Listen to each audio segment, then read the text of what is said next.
I'm Katie Atwell, co-host of the EduGals podcast, a part of the Education Podcast Network, just like the show you're listening to now. Shows on the network are individually owned, and opinions expressed may not reflect others. Find other interesting education podcasts at edupodcastnetwork.com. Hey, welcome back. Steve here, and today I'm talking with Christine Marie Eberle, the author of Finding God Abiding, an awesome collection of daily meditations that you will find will speak to you and your life. So much to learn. Thanks for listening. And by the way, it would be so cool if you went to my website, stephenmiletto.com/reviews, and left a review. Could you do that for me? That would be so cool. You're awesome. Enjoy the show.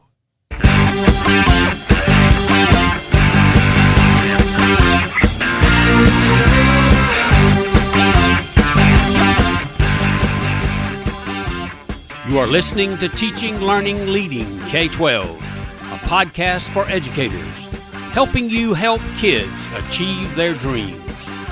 And now here's Steve with this week's show.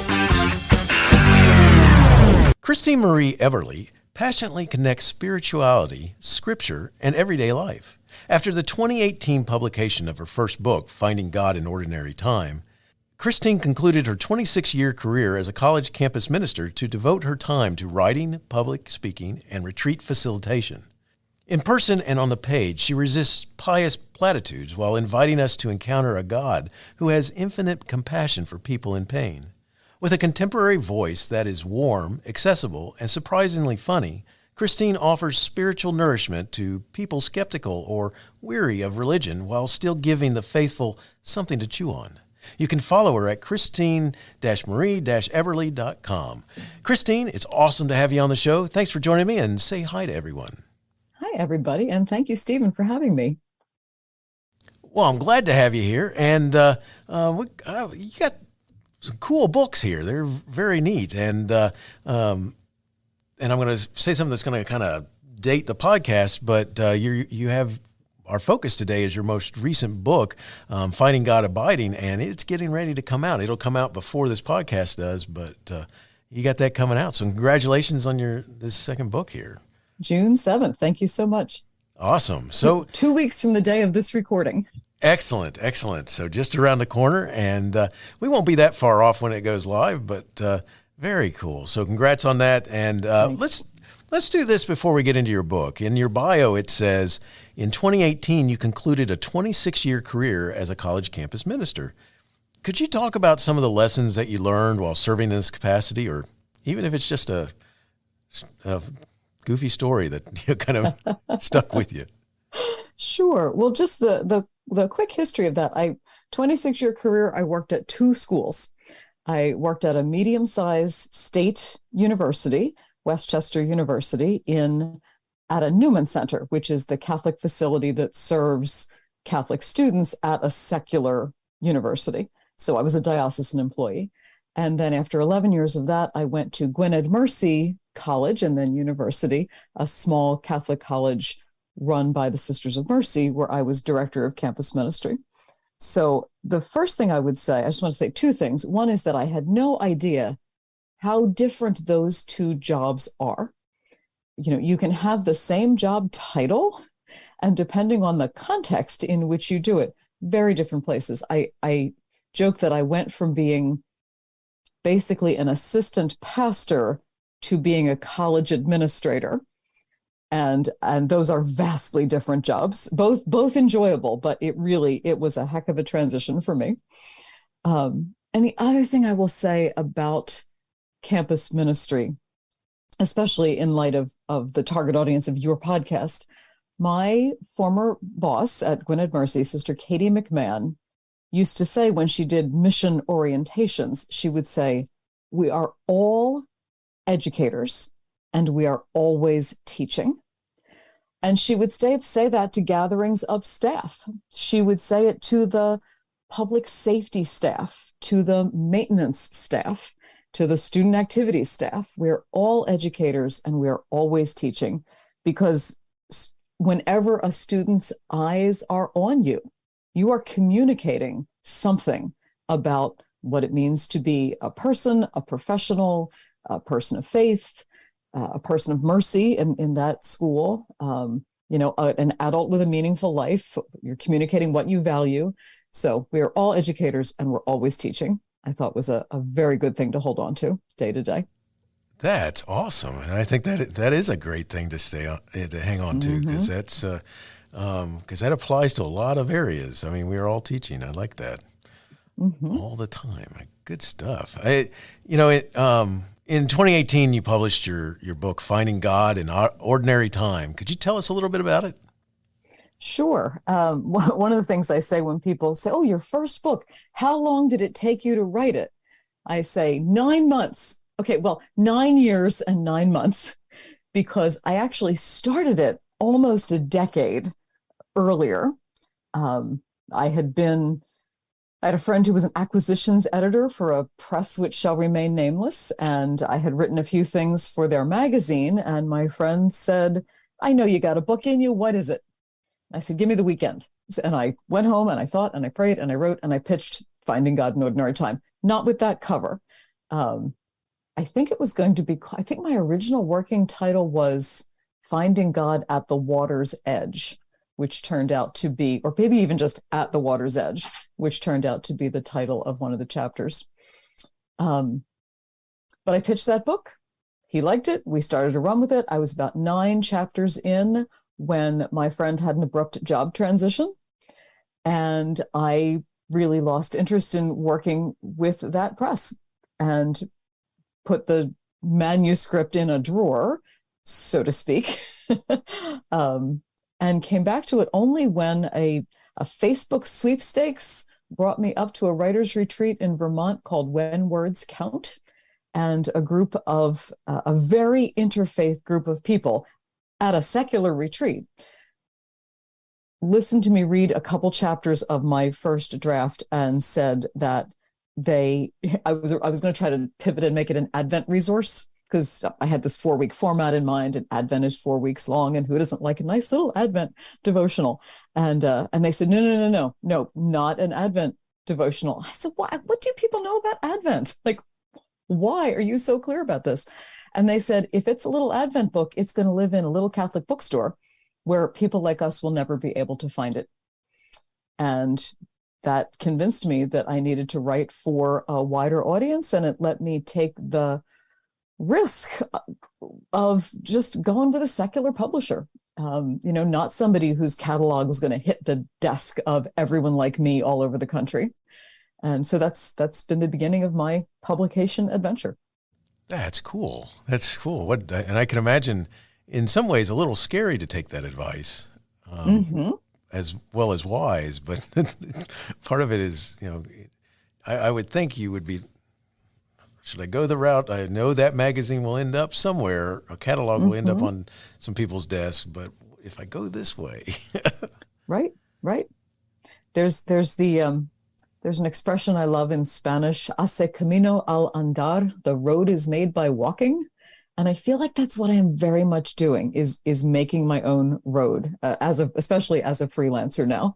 I don't fit in neat categories, and that's okay.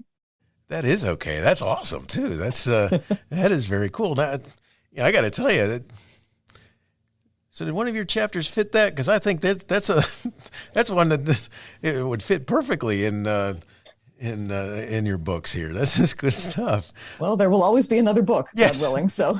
Nice. I like that.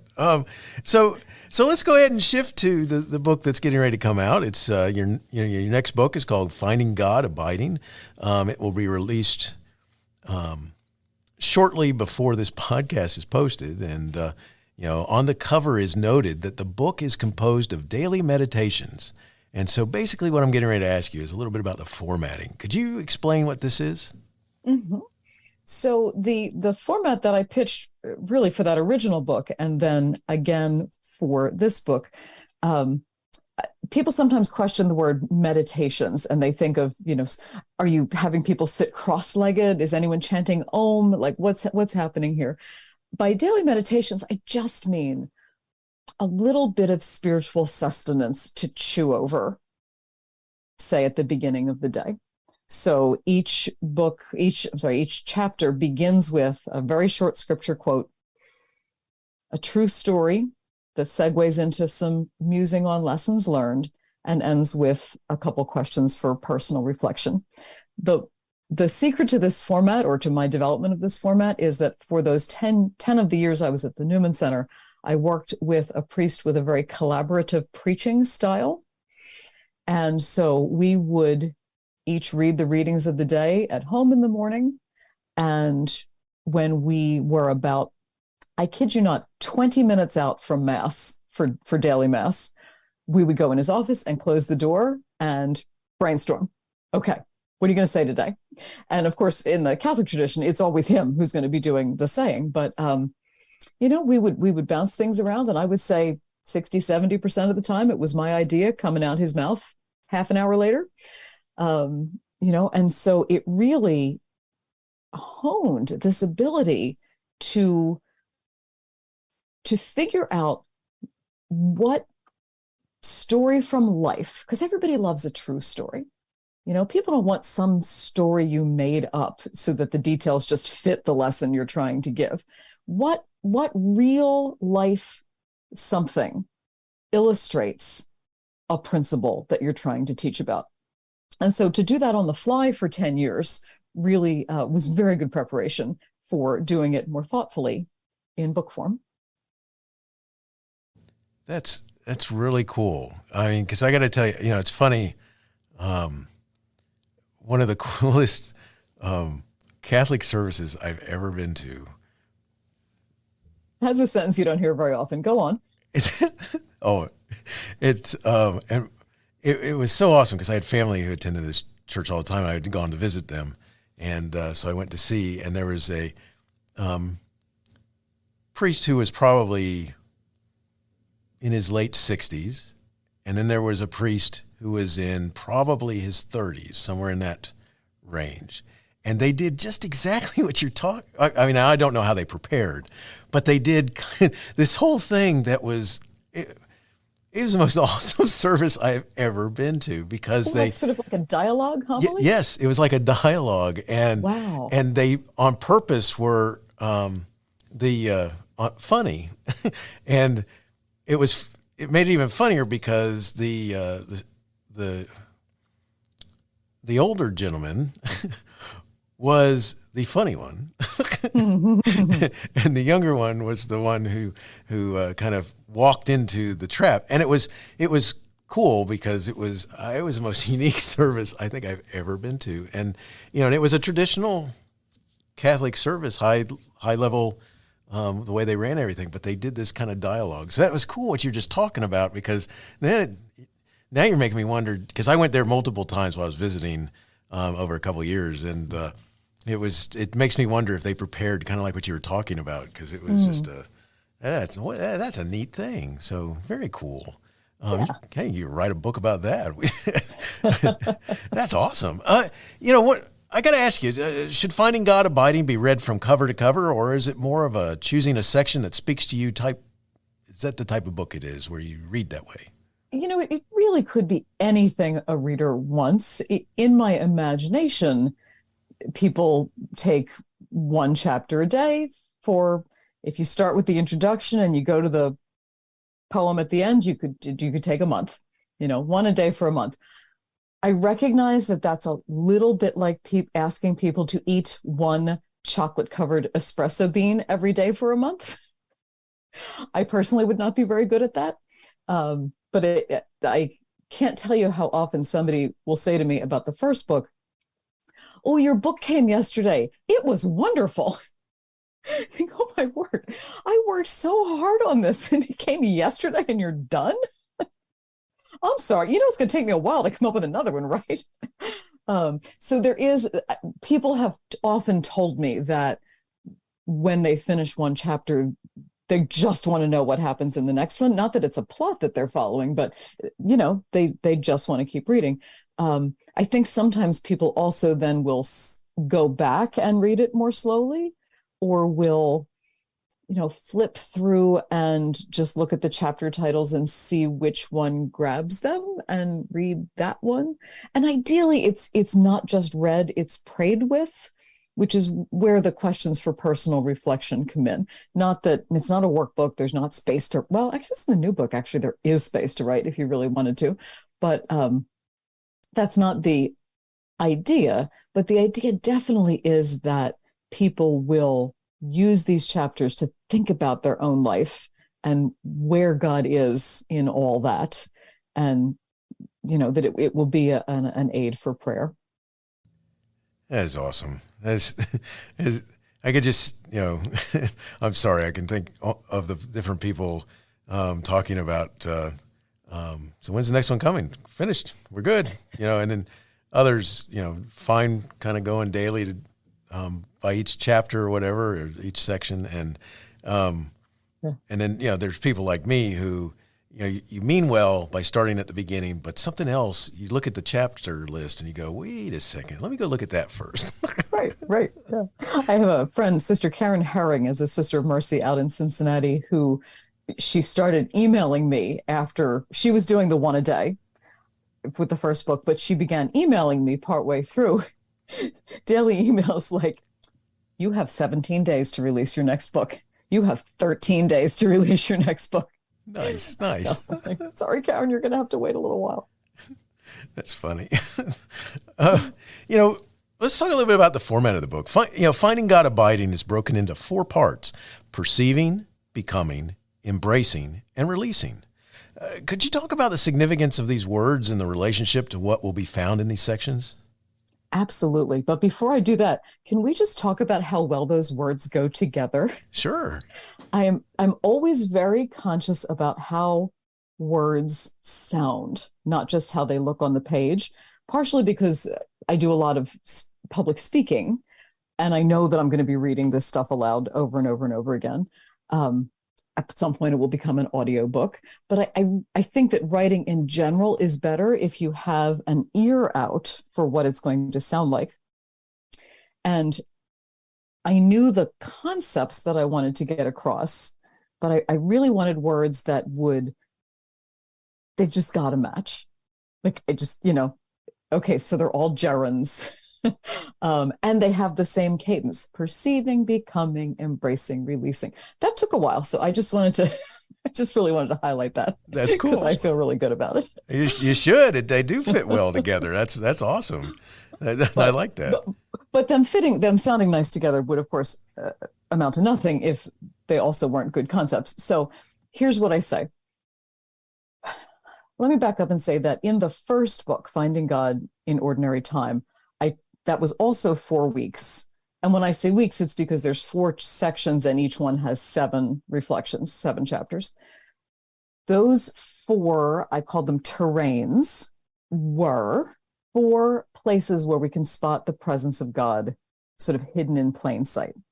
And so I talk about finding God in the wonders of the created world, in surprising encounters with strangers, in disorienting experiences of travel, and in poignant moments of life transition. And so those are the 4 terrains, and they sort of they're kind of out there things where we can experience God sort of out beyond ourselves. In Finding God Abiding, I turn inward a bit and I talk about 4 movements that everyone goes through in the course of their life. So perceiving, becoming, embracing, releasing. I say perceiving, we awaken to the world around us. Becoming, we discover and rediscover our path. Embracing, we practice love in its many forms. And releasing, we grieve the loss of much that we hold dear. And I say that these movements are neither sequential nor singular. We go back and forth like a weaver on the great loom that is our life.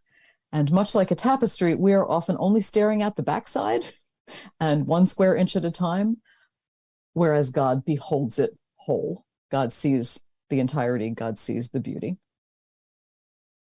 Well, I can tell you that what's really cool is that, each of these words, when you know a little bit more about the words and where everything's going, I think people will find a little bit of everything, that something touches home in each of it, in each of them. And it just, I know it did me, and I don't see how anyone could not be impacted that way. So I just got to say kudos to you, because they just really work well.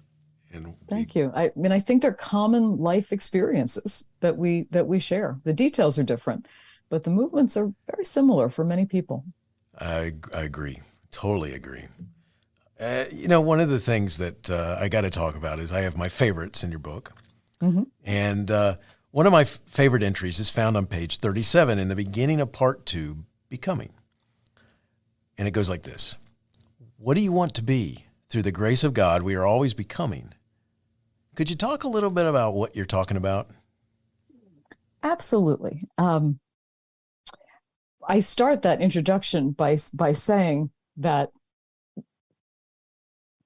people ask, what do you are never too old for someone to ask what you want to be when you grow up. And in some ways that's a joke, but in other ways, we know that people have their act 3, their encore career. We are living longer. We are living healthier. We are desiring more, I think, freedom and satisfaction and meaning in our work. And so the concept of what we're going to be really does very much keep evolving. I know, I could never have pictured, there was a lot of time where I couldn't picture myself not being a campus minister.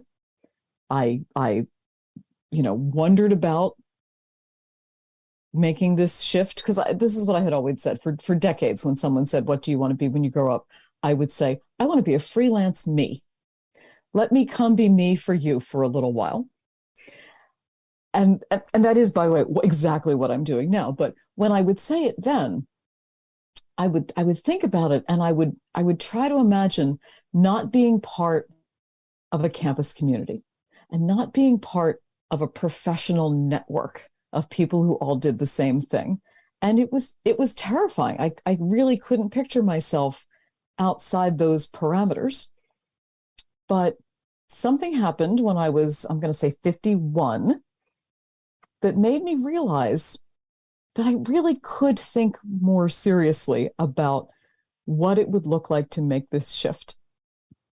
And so I started a file on my computer and a page in a fresh journal called Plan 54, because I figured that it would take me about 3 years to get into place the pieces that would be necessary for me to make this leap. And in fact, I stepped down from my day job about 3 weeks after my 54th birthday.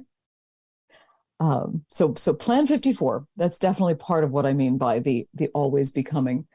But one of the groups that I am connected with now is the Ignatian Volunteer Corps. This is a ministry of the Jesuits, a lay-run ministry of the Jesuits, that takes people 50 and over can sometimes be 80-something, and pairs them up into long-term volunteer matches with charitable organizations that desperately need their skill and expertise and could not possibly afford to pay them for it. And it very much is a win-win, because these folks, they commit to 1 or 2 days of service 10 months of the year. The agency gets a very reliable, seasoned volunteer that's really more like a part-time staff member, in exchange for paying just a small stipend to the national office that then supports the volunteers, does monthly formation gatherings, really gives them a community of support in addition to the work that they're doing. So I'm connected with this group now in many ways. My brother and brother-in-law are on the staff. My partner is an Ignatian volunteer. A shout out to Porter, who's volunteering at Sanctuary Farm, an urban farm in North Philadelphia. And I'm on the Regional Advisory Council for the Philadelphia chapter, and am also leading monthly reflections for IVC's virtual community, which are people who are all over the country, maybe not in a city where IVC has a geographic footprint, but who are nevertheless placed in volunteer assignments, often virtual assignments, and gather monthly in a Zoom room to do the same shared prayer and reflection as everyone else. And I'm going on about this at some length simply to say I've met so many people who are doing really interesting things later in life. And in the very last call that I was on, our virtual community just wrapped up for the program year last week. And somebody said, what if the most important thing we're going to do with our lives still lies ahead of us? Wow. And this person was, I think, in his 70s. Nice. That's powerful. So through the grace of God, we are always becoming. That is so cool, because that's the way I took it too. As I was reading this, I'm like, as I read it a couple of times, and I'm in the middle of one of those types of transitions where you kind of, you question yourself. Is this, should I, what? There's all kinds of questions I could throw in there. Mm-hmm. And then when you read that, it's like, this is, I'm still becoming, I'm following that path or that dream or whatever you want to call it. And so this really spoke to me. So I think that's awesome. I'm so glad. Another one of my favorites is in chapter 27. Just as a side note, I have to tell you that I had a hard time because there's another one in there that it's the one that drew my attention to it first, but I didn't include it because these two kind of really spoke to me more. But the other one was about the toy truck. All right. I just wanted to mention that to it. Yeah. That's the one that took me to it first. I was flipping through and I went, whoa, hey, got to go to that page. And, but these two won out. So I want to say that. And for those of you listening, you got to read the book to find out about the toy truck.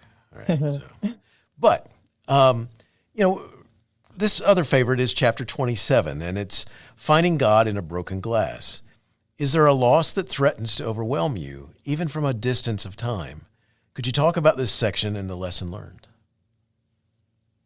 Sure. So the story, and it's funny that you mentioned flipping through and chapter titles, because I really do try to, the chapter title takes its title from whatever the story is that precedes the lesson. So you don't really know what's coming. So, finding God in a fire siren, finding God without a place to sleep, finding God in a juicy peach.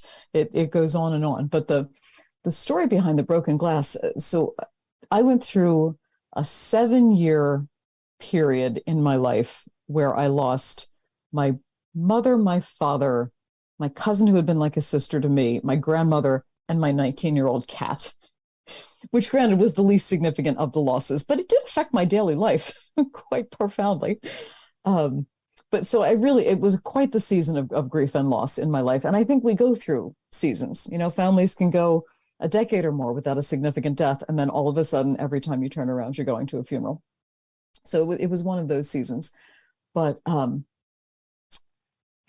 that loss was not just my mother and then my father, but also our homestead, the family home of 35 years, which my brother and I had to, clean out and deal with every single blessed object in the house and make decisions. And it was awful, as anybody who has done that for anybody knows. And I had a small house at the time and could not take a ton of stuff. So I was pretty choosy about what I brought with me. And just there was this one lovely pint glass. It was brightly colored, no special significance to it other than that I really liked it. And my mother knew I really liked it. And so it's the one she always reached for when I came over. So I've had milk out of that glass. I've had Coke. I've had Guinness. It was my glass. And so I brought that home, and the glass, this is more detail than you need, but the glass that I usually kept on my nightstand was in the sink for washing. And so I grabbed my glass from my parents' house to bring up to bed with me one night and went to fill it in the bathroom in the dark. And it was taller than the glass I usually used. And I clunked it right into the metal faucet, and it just shattered into pieces. Now, on one level, no big deal. It's an object. It is literally a piece of glass, which is by definition breakable. But I think there was just so much symbolic weight on that. And I lay in bed after I cleaned up the mess. I lay in bed really almost panic stricken and not understanding my own feelings or why I was so devastated by, really, am I more upset about the glass than about my mother? Well, no. I'm upset about the glass because I'm upset about my mother. The glass was carrying the weight of all that sorrow and all that loss. And so the symbolic power. My cousin Susan, who's one of the other people that I lost, she was a counselor with emotionally disturbed children. I don't know if that's still what we call them, but at the time, that's what she worked with, was emotionally disturbed children. She used to say, I love the desk throwers. But she would also say that when she would encounter real trauma and tragedy in her students, she could be cool as a cucumber. She could handle it. She could, get somebody into a safe hold. She could do whatever needed to be done. And then she would come home and she would sit on her couch and she would, watch the evening news and burst into tears at a Rainbow Bright cereal commercial. Okay, the cereal commercial isn't actually all that sad unless maybe you're a dentist, but but sometimes we can sort of protect ourselves against the waves of emotion when we're dealing with that actual thing. But my goodness, if we put up the dam in one place, there's going to be a crack that comes someplace else, and that grief is going to pour through it. And for me, that night, it was through a broken glass. And that story is so powerful, because I have some friends who, they may not let anything bother them, but I have others as well as myself who there are certain things, and it just really spoke. I mean, it's like in the profession that I'm in the world that I'm in, about 5 years ago, we moved 30 miles away. And so everything had to go there. Well, that meant my office had to be packed up and all of that. And there's a couple of things that I keep with me. And right now there'd be people that would be rolling their eyes going, a couple? And one of those things is a bust of Ulysses Grant and it's not something super fancy. I as a kid, I was looking for something for my father for Christmas, and I was taken to the store, and he always talked about Grant. I think he read just about every book in his time that had been written on him, and he used to like to say that he was Grant's horse reincarnated. But what was interesting was that to say that the movers were not the most careful nor attentive to detail, and there were several boxes that just kind of disappeared, and that box disappeared, and I was really, because there were several things in there, one of them being that bust, and it was something that I gave him. I was probably 8 or 9 years old, so I'm not so sure I really knew what I was giving him, except that was the man he always talked about and read about and stuff like this. And I was so messed up for a while, and I was angry, and I went through these different emotions. 2 years later, it was found in one of the rooms in a stack of other boxes where it shouldn't have been.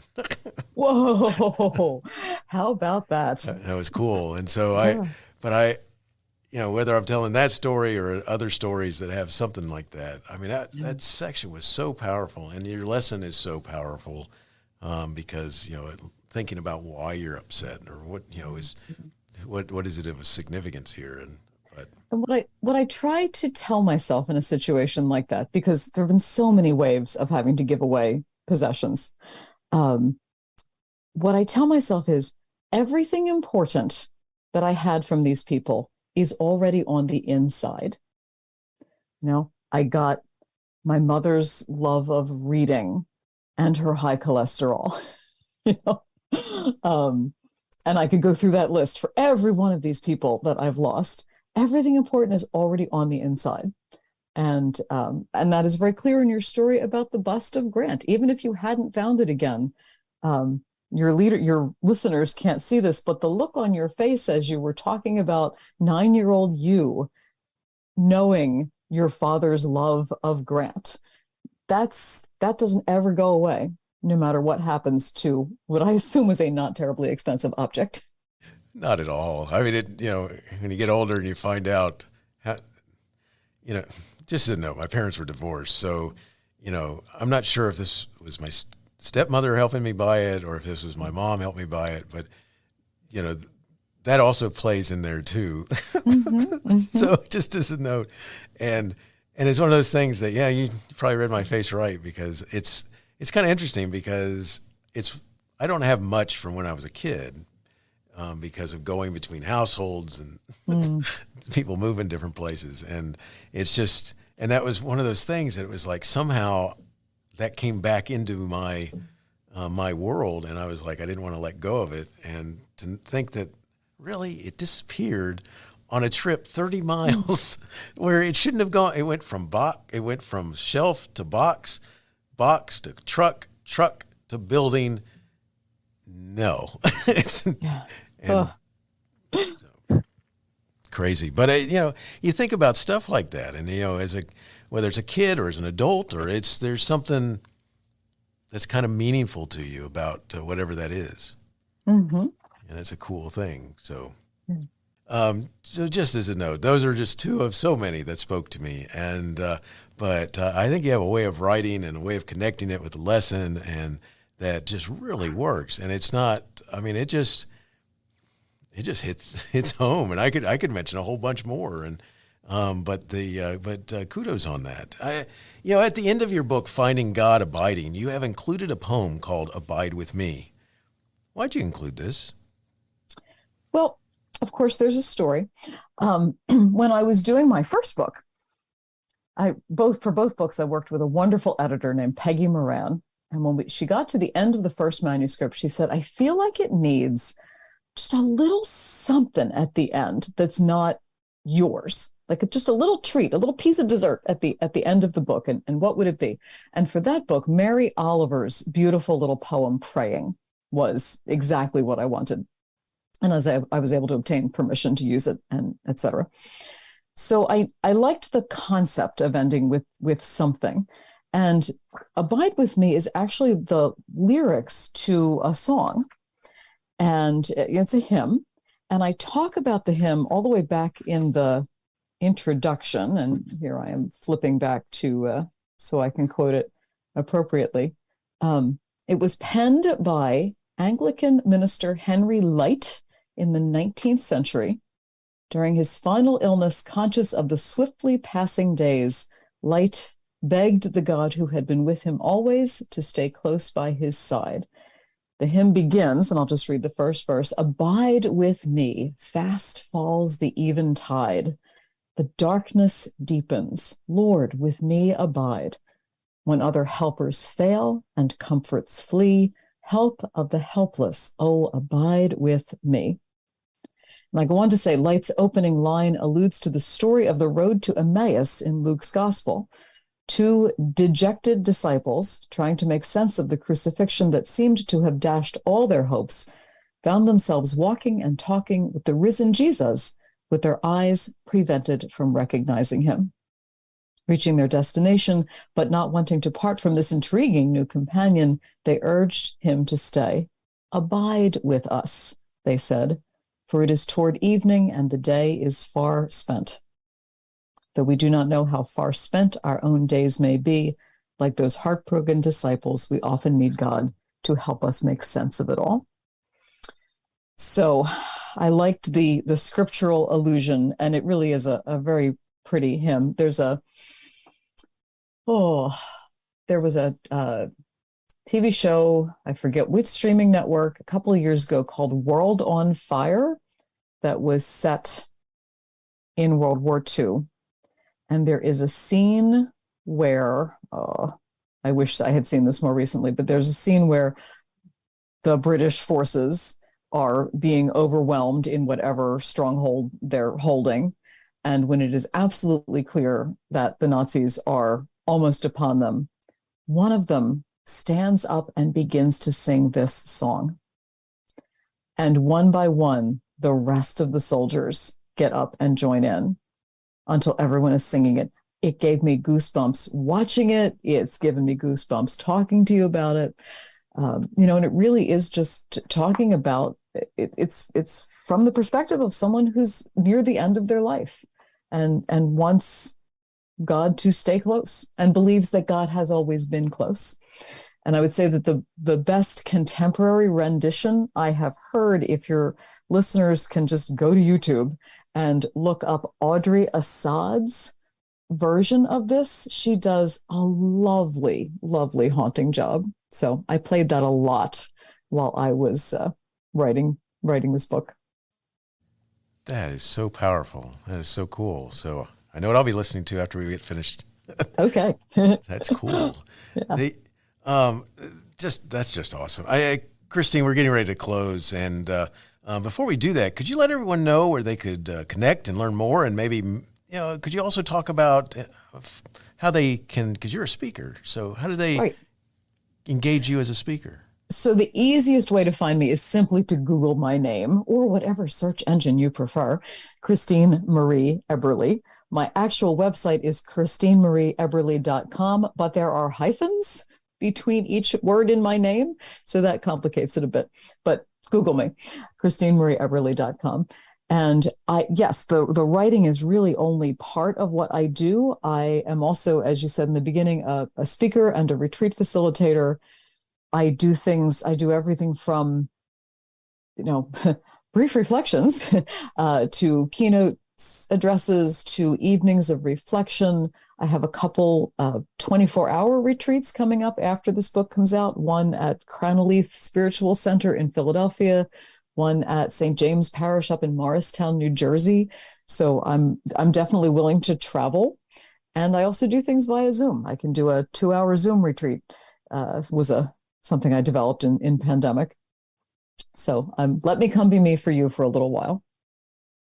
That is awesome. And I will include your webpage in the show notes, so it'll be easy for them to find and follow up and get you to talk to them or for them, and as well as learn more about what you're writing about and talking about, and find your books too. So great. And I also blog, so there's a blog tab as well, and you often know what I'm thinking.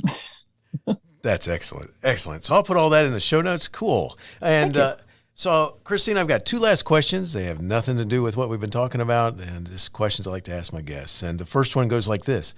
If you have so much going on that you become overwhelmed, how do you overcome the desire to quit? Well, we're making the assumption that desire should be overcome. That's a good point. Yeah, I'm looking at you pointedly, which your listeners cannot see. But assuming that it is not the moment to quit. So 2 things. First of all, I would say for myself, I need to ask myself how much of my present overwhelmedness is something I am bringing upon myself by my own high standards. I, a long time ago, learned to let a handout go out with a typo if I've already run it off.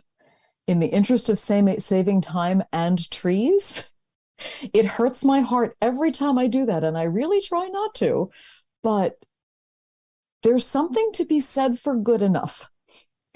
And sometimes our own obsession about the way a thing must be done is the very thing that is making us miserable doing it. So that's point 1. Point 2 would be simply spend a little time trying to remember why you're doing what you're doing. A friend of mine, when I was near the beginning of my time in ministry, he said that the best advice ever given to him when he was going into youth ministry was love the kids. Plain and simple, love the kids. And if your audience is mostly teachers, they know what that means. love the kids doesn't necessarily mean return their tests on time. Love the kids doesn't mean find the perfect graphic for every handout. And they can fill in their own what it doesn't mean. But what's the core? What is the core of why you're doing what you're doing? That's a little shout out to Simon Sinek. Getting back in touch with your why, and getting in touch with, in my previous book, I have a chapter called Finding God in the Yes. But I say that when it comes to the big things, I'm also an advocate of the no, because no's help us safeguard our big yes. So figure out what your big yes is so that you know what you really ought to be saying no to. In your spare time. Yeah. Hey, I like that. That is really awesome advice. Just good stuff. Thank you, Christine. The last question I have goes like this. Do you have a teacher in your past who made a difference in your life?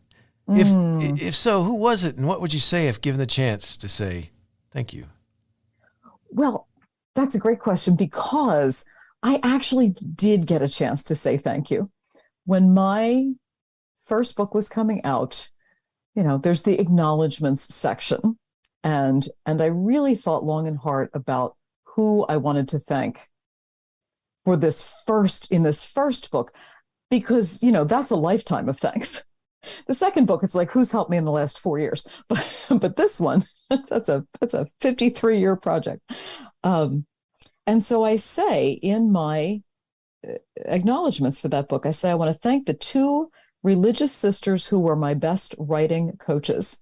My 5th grade teacher, Sister Marian Consuela, now Sister Marian Robinson, because, that happened with Catholic sisters. And my 12th grade English teacher, Sister Dolores Catherine, or DK, now Sister Rosemary Davis. I can honestly say I remember all of my vocabulary words and most of my affirmations, because Sister Marian was so into teaching us vocabulary, 5th grade, but she was teaching us words like I remember bumper shoot. And I on the spot, I can't remember what else, but I feel like my vocabulary increased because of that particular sister.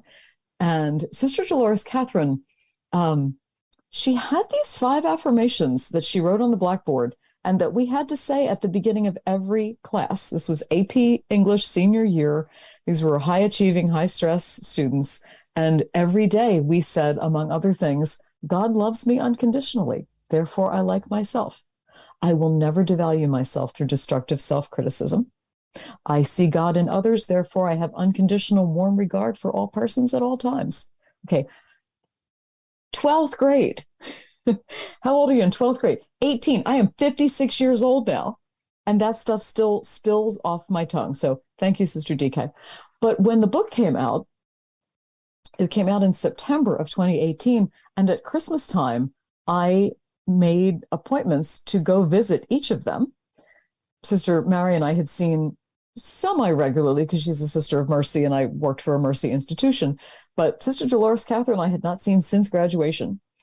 And I made appointments to go spend time with each of them. I didn't tell them why. I just handed them a wrapped gift and let them unwrap it and discover that I had indeed published a book, and then turned to the acknowledgments page, which made me happier than just about anything I've ever done. Teachers make a difference. That is so cool. That really is. That is you were talking about goosebumps earlier. That is so cool that you're able to do that, and to be able to have the ones who had the impact, have that such an impact on you, to be able to talk, show them. And this is not about a teacher, but one of the people that I thank in the new book, Sister Maria de Monte, was the Dominican sister who realized that I probably wasn't cut out to be a nun, for which I am eternally grateful. And I went looking for her once and didn't find her and didn't try hard enough. And when I finally tracked her down when this book was coming out, I discovered that she had passed just a few months prior. So I told her order about the book and the thanks, and promised that when the book comes out, I will send them a copy just for the Dominicans to have, because she was an important person in my life. That's very nice. That is awesome. It's so cool. Christine, it was awesome talking with you. It really was. This is cool. Thank you, Stephen. Thank you. And thank you to the good folks at Woodhall Press for making this possible. We haven't said their name out loud, but we absolutely should, because they took a gamble on me, and I'm grateful. Very cool. I'll make sure that I do one of those linking things in my social media and stuff like that then. Good. So very cool. I mean, your book, Finding God, Abiding, is thought-provoking, engaging, and extremely helpful. And, I wish you the best in all you do. Thank you, Stephen. Thank you so much. Good luck with your own transitions. Teaching Learning Leading K12 is excited to be a member of Voice Ed Radio. Voice Ed Radio, your voice is right here. Teaching Learning Leading K12 is a proud member of the Education Podcast Network. Podcasts for educators, podcasts by educators.